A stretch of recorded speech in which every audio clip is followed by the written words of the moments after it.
무심코 던진 돌멩이에 개구리 죽는다라는 속담이 있습니다.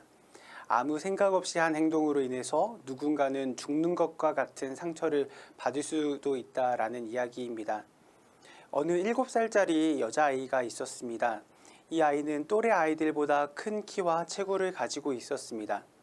그러다 보니 이 아이를 보는 모든 사람들이 큰 키에 대해서 이야기를 하곤 했습니다. 얘, 너 참 키가 크구나. 다른 친구들보다 크구나. 어느 날 이 아이가 어머니에게 이렇게 이야기를 했다고 합니다. 엄마, 나는 왜 다른 친구들보다 큰 거야? 나도 다른 친구들처럼 작아지면 안 될까? 아마 그 누구도 이 아이에게 상처를 주기 위해서 키가 크다고 말하지는 않았을 것입니다.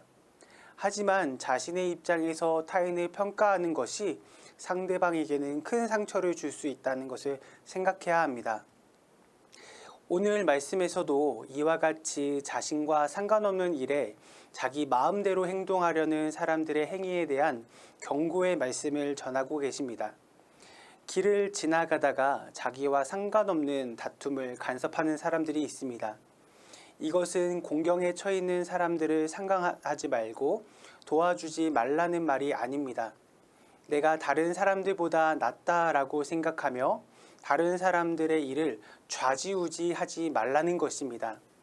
이러한 행동을 하는 것은 개의 귀를 잡아당기는 것과 같은 어리석은 일입니다. 사나운 들개의 귀를 잡아당기면 어떻게 될까요? 개가 그 손을 물어버리고 말 것입니다. 우리 주변에서도 여러 상처의 말을 하고 농담이었다고 말하는 사람들이 있습니다.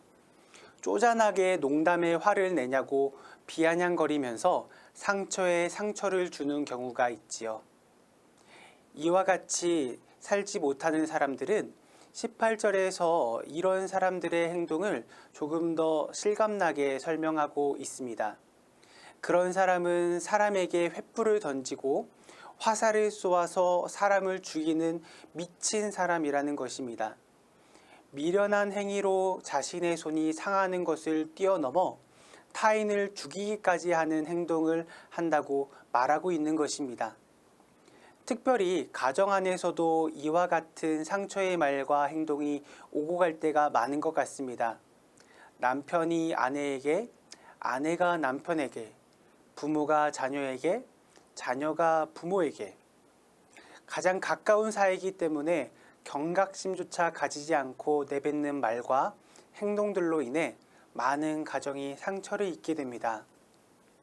사랑하는 사람이기 때문에 이해해 줄 것이라고 생각합니다.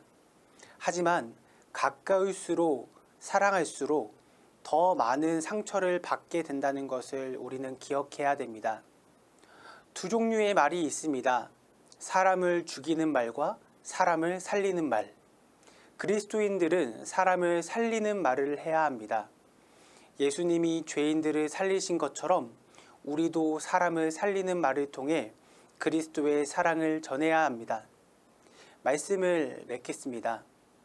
하나님께서는 그리스도인 된 우리가 자신의 마음대로 행동하는 삶을 살지 아니하고 사랑으로 말하고 행동하기를 원하십니다.